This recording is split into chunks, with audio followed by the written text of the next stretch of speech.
Välkomna hit säger vi då till Hans Alfredson, Peter Dalle och Ahlin.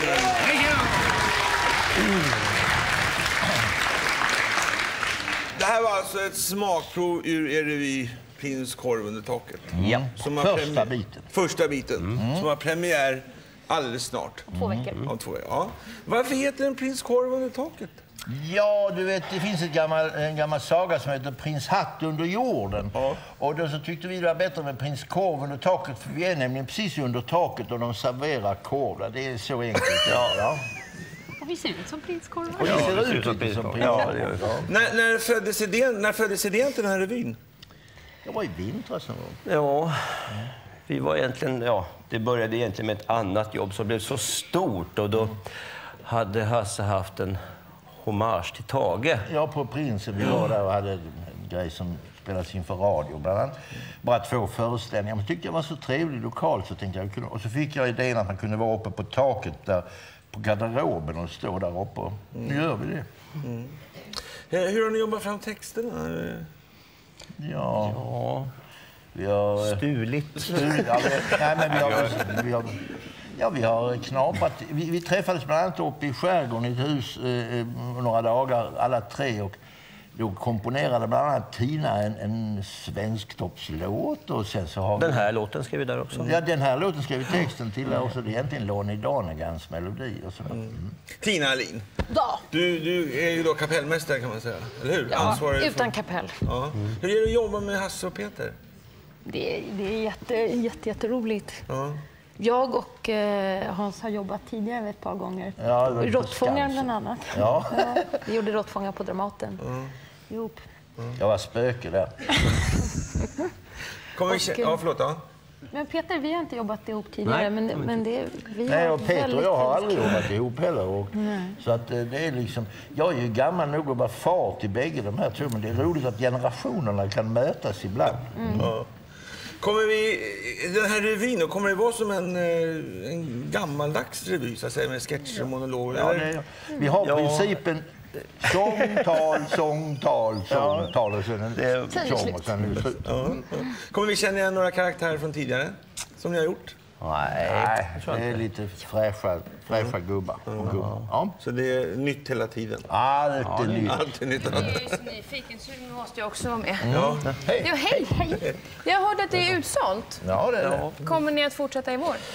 Det har vi inte tänkt på. Vi ska först ha premiär innan vi tänker på det. Peter, jag vet att du någonstans har sagt till mig för många år sedan att du hade en dröm någonstans att få jobba med Hasse. Och nu är den drömmen uppfylld. Finns det någon annan du skulle kunna tänka dig att drömma om? Ja, John Cleese vore väl inte så dumt.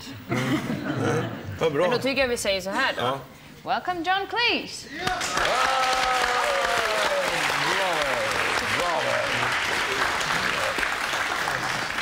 You know all this because it's so exciting for the audience.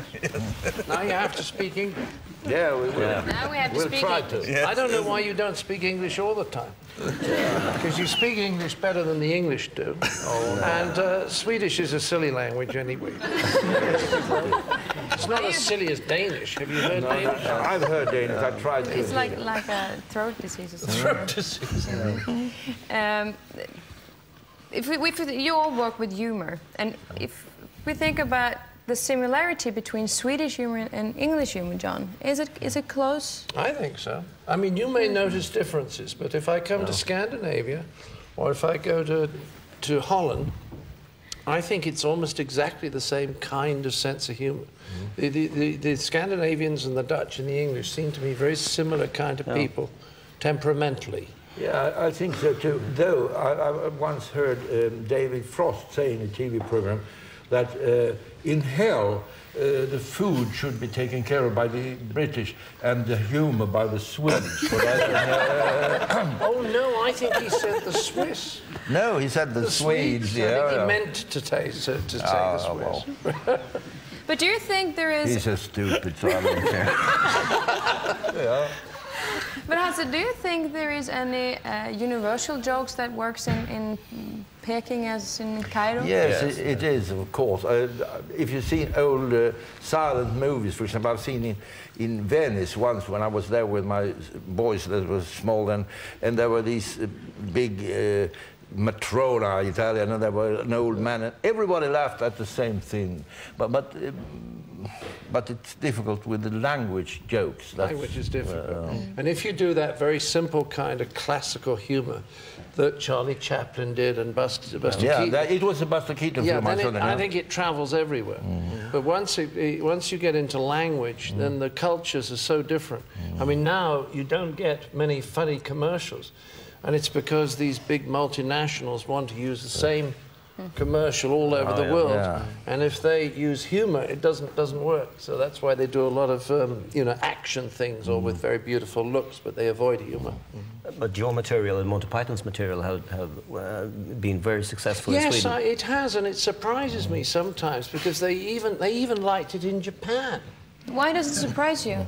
Well, because we used to spend ages arguing about whether to use this word or that word, and then we heard it was very popular in Japan, and after the Monty Python show went out, there was a discussion program, you see, and the professor of English from Kyoto and the professor of sociology from Nagasaki and the professor of something else from Tokyo would sit around discussing what the jokes were. Oh. Well, they walk funny in Japan too. I mean. But you did once. I saw a Monty Python in German. Yes. Well, the Germans asked us if we would go to Bavaria and whether we would make a comedy show there, and we said terrific. So we wrote it in English, and then they translated it into German, and we learned it like parrots. Yeah. Liebe Zuschauer, falls Sie Ihren Apparaten der Hoffnung eingeschaltet haben, die Sendung Abitur, sein Leben und seine Zeit zu sehen, muss Sie Deutsch. Es wurden zwar 2 Versuche gemacht, diese Sendung zu zeigen, aber sie mussten leider aufgegeben werden.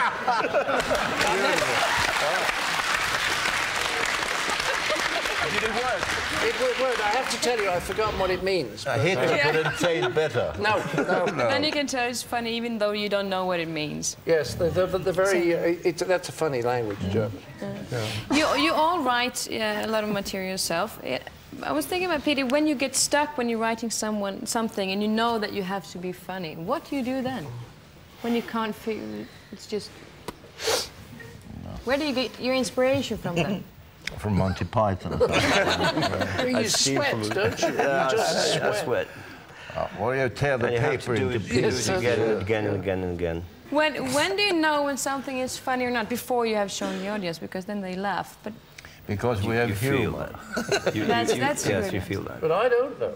I never know. No, it's very difficult. Not when you start working with it. I think I have a sense for the material when I write it. Yes, at the moment that you write it. Because the terrible thing about, the lucky thing about all these people who are singers is that they sing a beautiful song and everyone can hear it again immediately. They say, oh, that's lovely, sing it again. Well, nobody says that to a comedian. Oh, that's a good joke, tell it again. If you haven't got another punchline. That's right, tell it with a different punchline. No. Thank you very much, and we will meet you again later in the show. Thank you. I'm threatening to steal her cards, you see. That's why, and I'm going like this. See, and if I get a chance.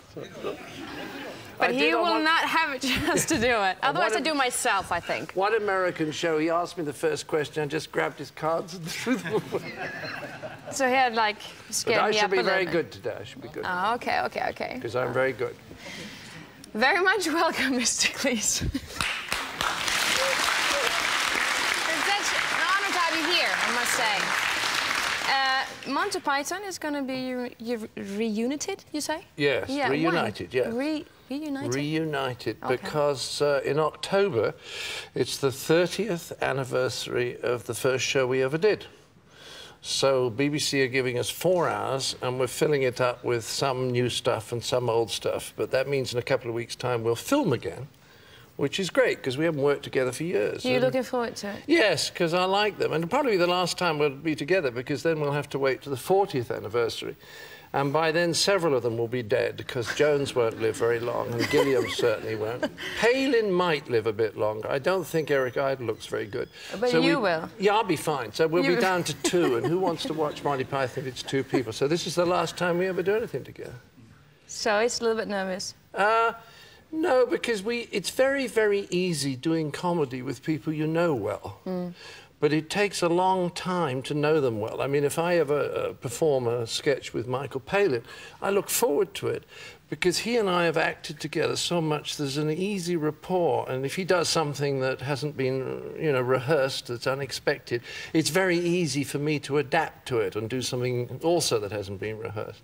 Whereas if you're performing with someone you never met for the first time, it's very, very difficult. It's almost like a first date, you know. But you do rehearsals now? Oh, yes, we're going to rehearse. We've already discussed the script, and we've rewritten the script several times. We've had 3 or 4 script meetings. And Terry Jones is directing it. And Eric can't be in it, because Eric's got into Brooke Shields' show in America. And so he's had to stay in America and perform in that. But the other 4 of us, that's Jones and Palin, myself, and Terry Gilliam, the American, we'll be doing all that stuff, you know, dressing up as women and go, oh, yes, oh, we'd like to do that. We are looking forward to that. The Gumbies. We'll be doing them all. So it'll be fun. The trip down memory lane. That we're looking forward to. But you have more things to celebrate in October? Yes. You're turning 60. I am going to be 60, which is very young, in case you're worried. And even more remarkable, my mother, on October the 5th, will be 100 years of age. What? So we've arranged, we've written to the Queen, because in England, if you become 100, you get a telegram from the Queen. Did you know that? And they've written a note saying, you know, we're very happy to be doing this. And also they say at the last paragraph, they say, please let us know if circumstances change. So, which they won't with my mother. She's going to be around for another 10 years. You must say congratulations from us to her. I will. I will, if she knows where Sweden is. Yes. Otherwise, you tell her. All right, I could explain to her on a map. Yes, okay, I could explain. Because she's never been outside England. She in her entire life, she's never been outside England. Because she didn't want to? Because she wasn't interested. She's not very interested in anything more than about 6 feet away from her. Well, that's enough. That's near enough. That's all you need. As long as you come to her. Exactly. I go and sit within 6 feet, usually about 4.5 feet from her, and she's immediately interested. Yeah. Besides acting and writing, you're doing lecturing, teamwork and communications. Well, I do a bit of talking to business groups, because many years ago, everyone's surprised, I started a little company with some friends, and we make these videos that teach people management skills and sales skills. And the thing is, as you get older, as you get to 60, there's not many parts in movies for people of 60, you know. So I do a lot of talking now to business groups, and I rather enjoy it. So if I want to tell you how much I appreciate you and all the loves you're giving us, how should I say that so you believe in me? You sit very naturally. You may not be immediately aware of it, but you're very open, and you look at me straight like this, and you don't constantly, like all the British television hosts, look at the audience. So I feel very connected with you. I feel very comfortable with you. And then you sit in this very open way. But if you wanted, you know, the other message is all this kind of stuff, you know. Well, I do like you very much. Yes, that's right. You know, with your teeth like that. I really enjoyed having you on the show. So you believe in me? I believe you. When I say so. I believe you, because you can't fake things like that. You really can't fake it. No.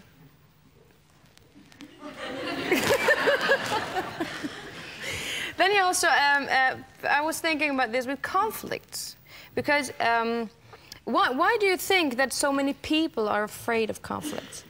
Well, I think in some cultures it's considered embarrassing, and if you grow up in a culture like in England, well, I mean, the English are so polite sometimes, it's hilarious. I remember having a lunch once in Los Angeles, and there were about 15 people sitting at a table.